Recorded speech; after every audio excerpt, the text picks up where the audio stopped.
Well, the chapel is the place of worship. It's a sanctuary. And so in Catholic institutions, it is only fitting that you have a space reserved for worship, a space reserved for meditation, a place reserved for prayer. And that space also is a manifestation of a greater reality. So not only is the chapel a sacred space or a sacred place, the chapel signifies the presence of God in our midst. This space has had many incarnations, so as I said, it was built in the early 1950s. The change came about in the 1960s with the Vatican Council. The recommendation or the mandate was that the priest would celebrate the Mass facing the people. Apart from the change of the language of the Mass, it was in Latin. You now had the Mass in the vernacular, the language of the culture. And that was one change, and then of course the facing of the priest facing the congregation. So that is where this altar came in and was designed and built by Father Farfan.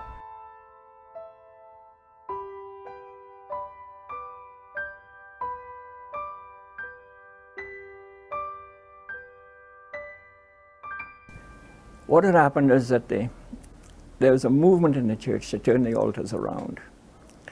And I was the superior at the time. I was also the bursar. And it fell under my purview because I was the manager of the school, including the chapel. So we decided to put up an altar facing the people. And the problem was what to do with the old one. And there wasn't enough room, as it were, to have both altars. So we carefully dismounted the old altar and gave it to the church at Crystal Stream as their Blessed Sacrament altar. That church was at that time being constructed by Father Cyril Ward.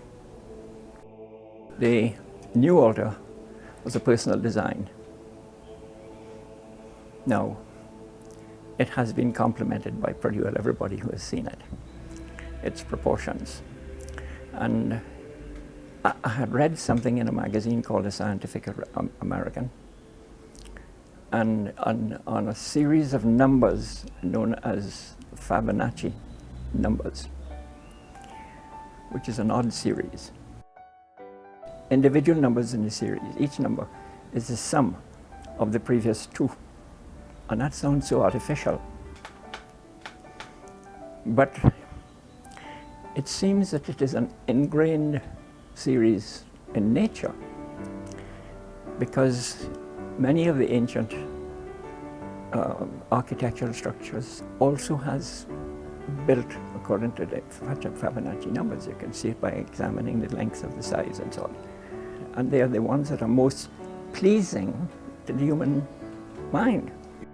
Not only that, but I was teaching biology, and the article in Scientific American pointed out how all over nature, down to the curling of our hair, are built on a spiral that is constructed on Fibonacci numbers.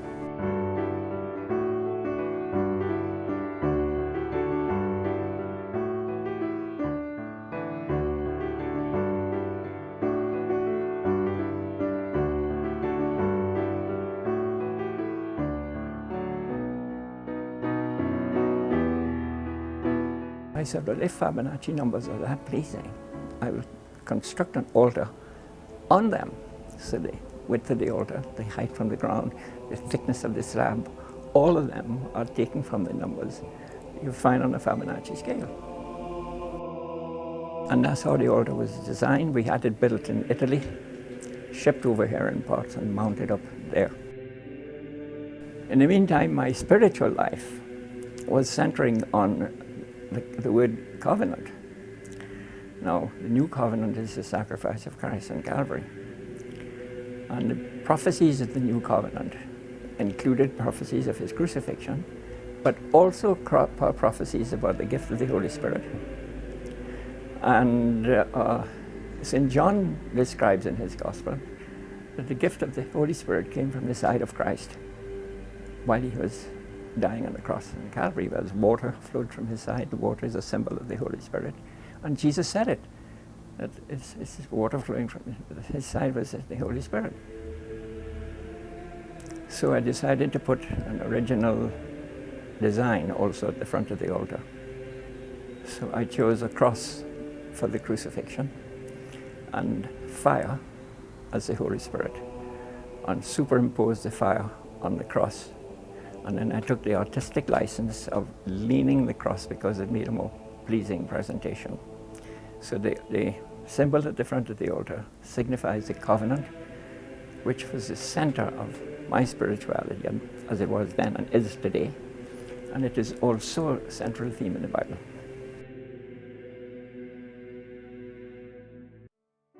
This chapel, as I said, had many incarnations. So in 1995, we had refurbished it for the 50th anniversary.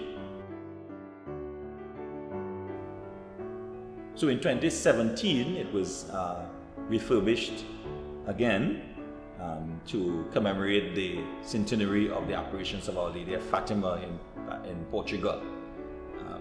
And that was put in the hands of Mrs. Jasmine Sabga, a very competent designer and interior decorator.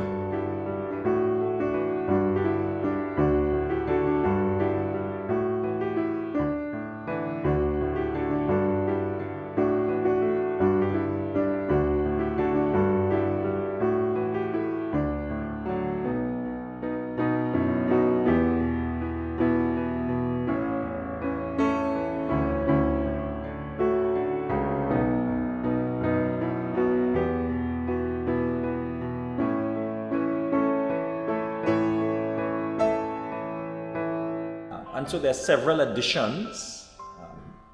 As you enter the door, the stained glass window on the right commemorates the apparition itself, with the three Our Lady appearing to the three children, Francisco, Jacinta, and Lucia. The Stations of the Cross have been here from the inception, though they look very new. So the stations, there are 14 stations, which mark the journey of Jesus to Calvary, his passion and death. The big photographs, pictures, the two at either end as you go up, St. Dominic Savio and Maria Goretti are patron saints of the youth.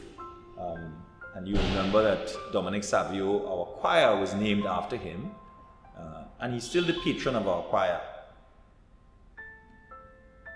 Saint Jean-Baptiste de La Salle is the patron of teachers and educators. And John Bosco, again, is another patron of youth, and the founder of the Salesians. Then we have the picture of the Divine Mercy, and the other picture on the other end, Our Lady. We are Holy Ghost Fathers under the patronage of the Immaculate Heart of Mary. Yes, so the stained glass windows, that was also put in 2017, and they are the four houses of the college. And that the change was made, and most of the old boys remember the 6 houses that we had. So now we have 4, St. Matthew, St. Mark, St. Luke, and St. John. Just to explain the symbolism there, St. Matthew, which is yellow, is the angel or the man, because St. Matthew began his gospel with the genealogy of Jesus, the family tree of Jesus. St. Mark is the winged lion. Jesus preached with power and with authority, so the lion, like the roaring lion. St. Luke, the ox. Jesus is the sacrifice. John, the eagle, because John's gospel is the most lofty of all the 4. Back here, the scene, the Pentecost scene, because of course we are the Holy Ghost Fathers. Pentecost is our patronal feast. So the scene of Pentecost is fitting. The statues are the same from before. We have Saint Teresa and Saint Joseph, and of course the Sacred Heart of Jesus and Mary, Our Lady of Fatima, in the 4 statues. So really, it's fitting it's a special place in the psyche, the hearts and the minds and the activity of the college, and so it has to reflect the authority and the splendor of God in our world, in our midst. And so it is a place that we do cherish dearly.